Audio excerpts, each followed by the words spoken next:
Ladies and gentlemen of the press, thank you very much. Today we have leaders from the state of Tennessee, their federal delegation, as well as folks from ICE, also local leaders here in Nashville. And you will be hearing from somebody who's a victim of the illegal alien invasion that Joe Biden led in. Just to start, all these folks are going to give a couple statements. At the end, we will have about a 10-minute Q&A. After that, the press conference will end. With that, I'd like to introduce Congressman Andy Ogles of Tennessee's 5th District. Thank you. Well, thank y'all. What I'd like to do is I'm going to run through some data points to give everybody background as to why this is so significant. You know, under the last administration and previous administrations as well, we've seen a flood of illegals come into this country. It's important to note that if you come into this country illegally, your very first act is illegal. If you're working without a Social Security number, that is also a crime. If you're working with an illegally or falsely obtained Social Security number, that is a crime. So we've got to get serious about this. And I understand that for some, this is a touchy subject. But I was just in El Salvador. I just went to the prison where we are sending our MS-13 in Trinidad, and I can tell you, these are not good folks. One of the individuals that I spoke with who had been in the United States, he joined the gangs when he was 13 years old, had killed 50 people. So the question was asked, why are you here? He said, homicide. Then the follow-up is, well, how many people have you killed? 50. And his body's tatted up, and he showed us his tattoos as to marking all of the individuals that he had killed. When you look at Middle Tennessee, in one weekend, ICE and THB caught 196 individuals identified as removable aliens, some of which a 37-year-old Venezuelan national affiliated with Trinidad, 39-year-old Mexican national with 6 prior removals for convictions in domestic assault and sex with a minor, a 6-year-old Iraqi national convicted for rape. So when a mayor stands up and is defending those types of individuals over our hard-working law enforcement, Homeland Security, ICE, THP, the Sheriff's Department in the city, he's choosing criminals over Tennesseans.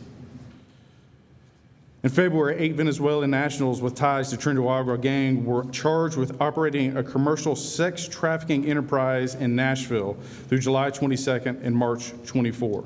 Just 3 days ago, 3 Chilean nationals were arrested in Tennessee with ties to a foreign burglary ring, and they've been conducting robberies, systematic robberies in Brentwood. One of those victims is here today.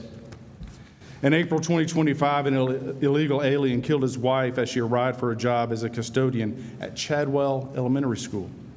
Last year, 18 MS-13 gang members and associates in Nashville for crimes including 10 murders, 7 attempted murders, and kidnapping. Sentences totaled 2 life terms and over 730 years in federal prison. So again, the mayor of Nashville is defending those types of criminals over Nashvillians, over Tennesseans. And I will always choose my country, my community, my state over illegals. And if that offends you, the door's over there. We are a land of laws. This is Memorial Day, where we honor those who have gone before us, who have given the ultimate sacrifice for our Constitution, for our country, and the rule of law. And this past administration flagrantly allowed our country to be invaded in violation of those laws. And I, for one, am committed to cleaning it up, to defending our communities, and to standing with our law enforcement. They put their lives in harm's way. And when you have this type of reckless rhetoric from a city mayor, from anywhere in the country, but especially here in Nashville, you're putting their lives in harm's way. When you have a state representative who on her own Instagram agreed or confessed to delaying 4 ICE vehicles, you're putting those agents in harm's way. And we've seen a 400% increase attacks against law enforcement because of this type of rhetoric. The list goes on. In March, a 36-year-old twice deported Mexican man shot and killed his neighbor in front of his 7-year-old daughter in Antioch. In March, another Mexican illegal sold undercover cops cocaine in a restaurant bathroom. In Williamson County, also in March, a 20-year-old Honduras citizen and illegal was illegally possessing a machine gun with the intent to distribute methamphetamines. In January, a 28-year-old Venezuelan citizen, criminal history includes invading police, and he was involved in a sex trafficking ring. The list goes on and on and on. And I have case after case after case of these are the folks that ICE and Homeland and your local law enforcement are targeting. And I find it offensive that a city mayor would politicize the role of Metro Police Department, requiring them to snitch on federal agents. That a city mayor would encourage citizens to file complaints to the Community Oversight Board if a member of local law enforcement is simply doing their job. I'll pause there. I'll turn it over to Senator Jack Johnson from Williamson County, part of the 5th District, but also from an area of many of these crimes, like the robberies in Brentwood. Jack? Thank you, Congressman. Thank you, Congressman, and thank you all for being here. In January of this year, Governor Bill Lee called for a special session of the Tennessee General Assembly in order to focus exclusively on a couple of important time-sensitive matters. One of those initiatives involved making sure Tennessee was fully prepared to cooperate with President Trump as he fulfilled one of his top campaign priorities, and doing so right here in our state, and that was getting violent illegal aliens out of our communities. I was honored to sponsor legislation during that special session of the General Assembly on behalf of Governor Lee to create the Central Office of Immigration Enforcement within our Department of Safety and Homeland Security. This new department is tasked with making sure our law enforcement, specifically, I want to express my gratitude for the work you're doing and will continue to do right here in Tennessee. I'm proud that our legislation is already making a difference. I want to thank Director Acuna and Director Adams for taking time from your busy schedules to be here today. Please know that you have the support of the overwhelming majority of Tennesseans. My colleagues and I stand ready and willing to do whatever is necessary to strengthen our partnership in the weeks and months ahead. Congressman Ogles, thank you for putting this event together today. It is altogether appropriate that we, on this day of solemn remembrance for those who have paid the ultimate price for our freedom, that we pledge to do everything we can here in Tennessee and in the United States of America to protect the sovereignty of our borders and our country from illegal invasion. At this time, I would like to read a statement from our senior United States Senator, Marsha Blackburn. Senator Blackburn has been a steadfast supporter of you and your efforts, and we're extremely grateful for her leadership in Washington. Senator Blackburn wanted to be with us here today. Unfortunately, she was unable to make it. This is the statement from Senator Blackburn. For 4 years, the Biden administration unleashed chaos on our communities across the United States, including right here in Tennessee, by inviting the largest flood of illegal immigration in our nation's history. The consequences have been deadly. Last year, a criminal illegal alien from Mexico killed a Nashville restaurant owner in a hit-and-run accident after attempting to steal tools out of his truck. 2 months before, an illegal alien was charged with sexual battery after he followed a woman into the bathroom of an ice cream shop in the Gulch and groped her. Now, under President Trump, ICE has been empowered to do their jobs, taking criminal illegal aliens off our streets. With the help of the Tennessee Highway Patrol, ICE has arrested illegal aliens in Nashville who have been convicted of unimaginable crimes, making our communities safer with every arrest. Meanwhile, Democrats in Nashville and across the country are demonizing law enforcement officers who are risking their lives to protect Tennesseans. Mayor Freddie O'Connell even said ICE's detainment of violent gang members and rapists is making it harder to keep people safe. He couldn't be more out of touch. While Democrats like Mayor O'Connell continue to side with criminal illegal aliens instead of those they were elected to serve, Republicans are doing everything possible to uphold the rule of law and make America safe again. And that concludes the prepared statement I was honored to deliver on behalf of Senator Marsha Blackburn. At this time, I am honored to introduce my friend and colleague, General Assembly colleague from Williamson County, from the 61st House District, Representative Gino Bolso.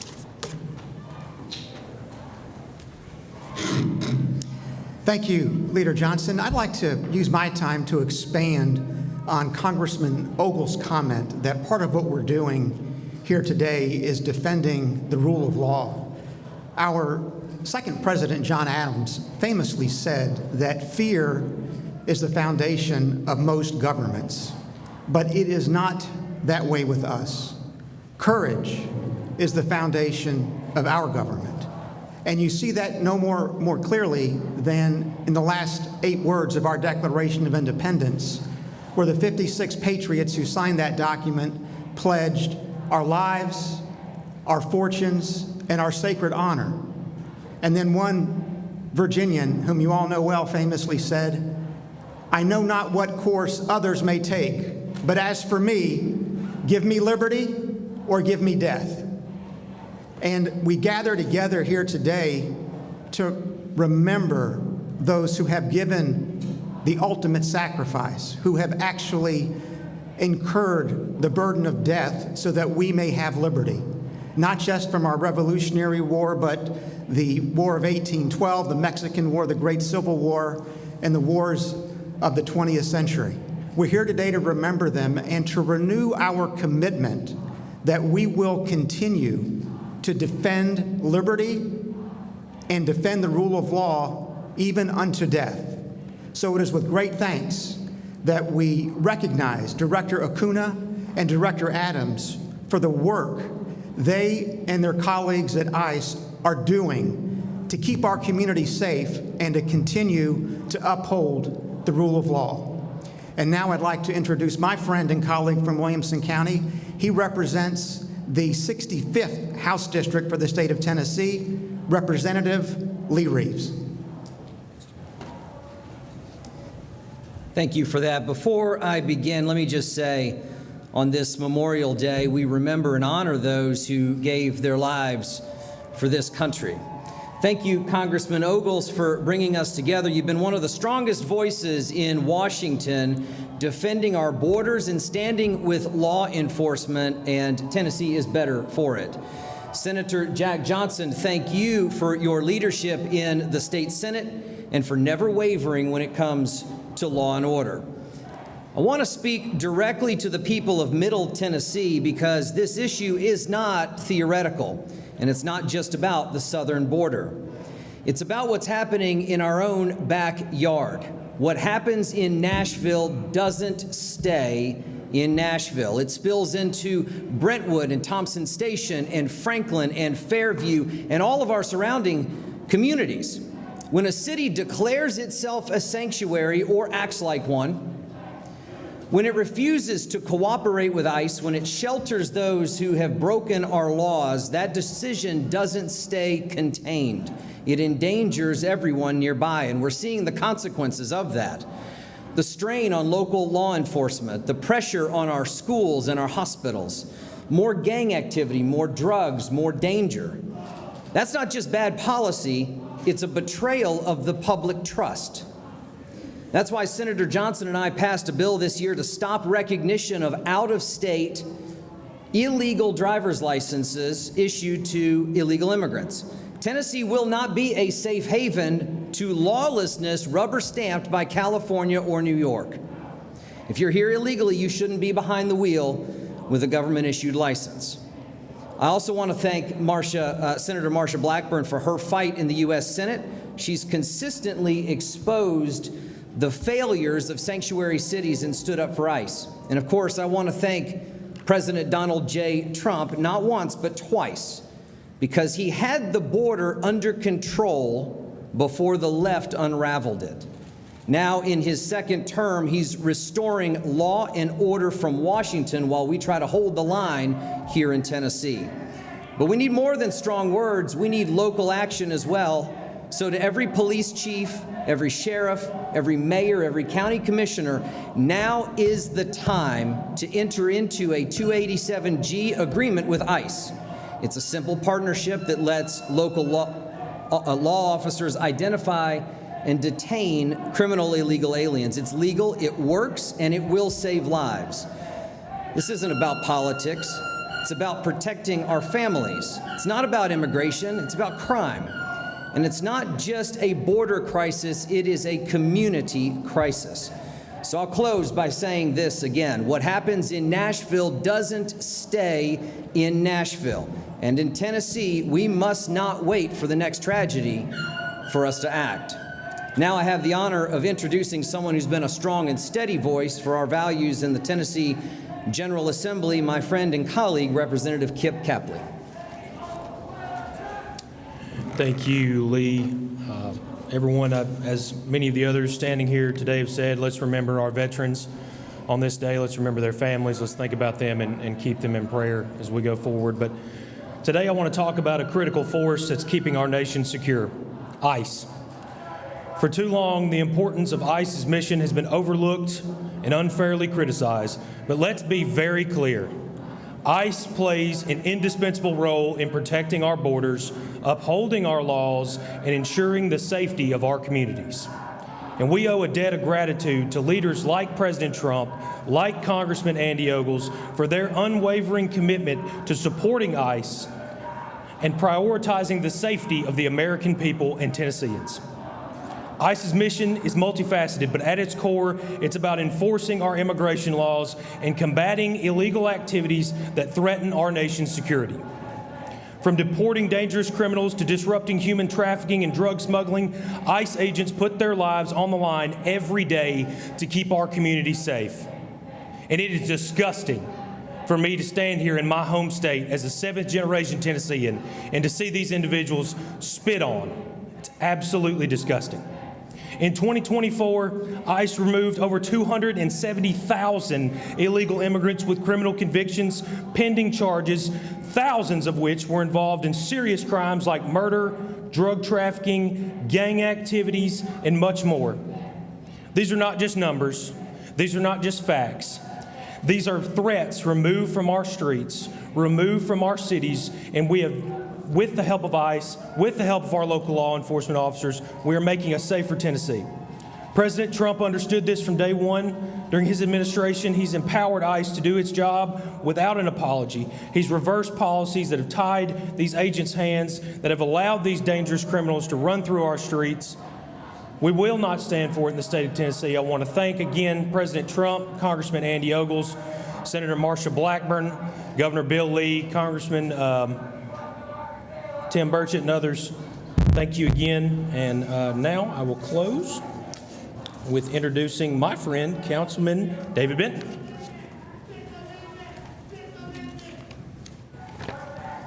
Thank you. As we celebrate Memorial Day and honor those who gave everything, I'm embarrassed to say that we are failing them, making a mockery of this holiday. They give an oath to uphold the Constitution and defend it against enemies, foreign and domestic. And right now we have an illegal invasion and support within our own ranks. And just to clarify, I 100% support legal immigration. Most of us are here because of legal immigration. But illegal aliens are criminals. It's cruel for city officials to encourage illegal aliens to remain in the United States as if they can shield them in some false pretense against ICE enforcement.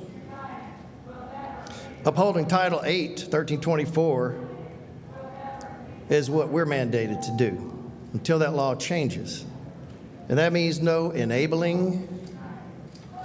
We may not aid, we may not abet, shield, or even encourage illegal aliens to remain in the United States. But I hear people, even right now, give us Barabbas. Give us the criminal. Give us Barabbas. Forget about the innocent, the taxpayers, law-abiding citizens. Give us Barabbas.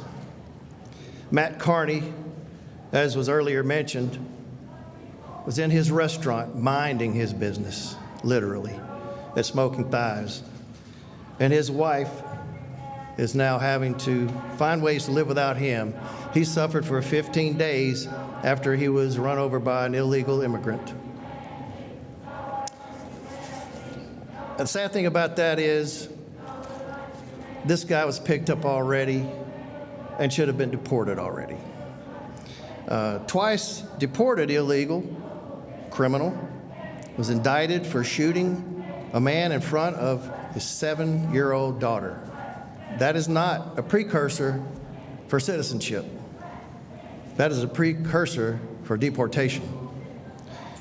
After over 400 calls for service, ICE raided the Miami Club. That's a lot of activity in that one spot in my district. And ICE came in, raided with the assistance of multiple federal agencies, and removed 3 individuals. One in particular was illegal and selling narcotics. We got to support the police and enforcement with personnel at the local level with the tools they need to fight criminal activity. Here's the kicker. While we have some leaders, if you can call them leaders, that will support the criminal element, the illegals, Nashville is a top 20 violent city for violent crimes based on FBI statistics. The mayor refusing to implement LPRs after expressing concerns over immigration enforcement. He wants to change the framework of the policy framework, the way we handle the data, that's already been approved by council. It's already signed into law by a previous mayor. It's time to choose. It's criminals or the innocent taxpayers. Are we calling for Barabbas to be released? Or are we going to stand up for the innocent people? Since the mayor has officially joined the city through the Belonging Fund to multiple nonprofits supporting immigrants, all immigrants, I'm asking for a state or federal audit of each one of these so that I, as a local legislator, can clarify whether any funds are inadvertently supporting and violating Title VIII U.S. Code 1324. Stop making a mockery of Memorial Day. Defend Nashville, defend Tennessee, defend this country, and stop the invasion. Now I'd like to introduce a medical colleague, Dr. Deborah Newitz.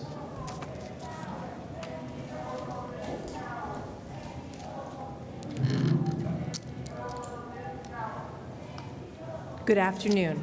My name is Deborah Newitz. I'm a resident of Brentwood, Tennessee, where I live with my husband and 3 children. I want to thank Representative Ogles for the opportunity to tell my story. In January of this year, at approximately 6:30 in the evening, 4 men dressed in black, wearing face masks, crossed the fence in our property. They ran across our backyard, up to the back of our home, and smashed my bedroom window. They waited to see if an alarm was triggered or if anybody responded to the noise. After 9 minutes of relentlessly utilizing crowbars, as well as striking and kicking multiple doors and glass panels, they eventually gained access to our home. Just breaking in caused $15,000 in damages. All of this was caught on camera. Once inside, all 4 men tore through our closets, ripped a safe from the wall, and ultimately broke or cut their way into the safe. Among jewelry and cash, these men stole several family heirlooms and a box of inexpensive but irreplaceable Mother's Day gifts for my children made for me when they were young. Despite all the damages and losses, we were incredibly lucky. We were lucky because when these men violently smashed their way into our home, our 15-year-old daughter was in the house, alone, upstairs in the bathtub. I can't even think about what might have happened if they had known she was there or if she had accidentally encountered them while they were still in our house. She was alone because my husband and I were at work. We learned that the men who broke into our home were a part of an extensive, organized, nationwide group of South American illegal immigrants. It is my understanding that police departments across the country and federal authorities have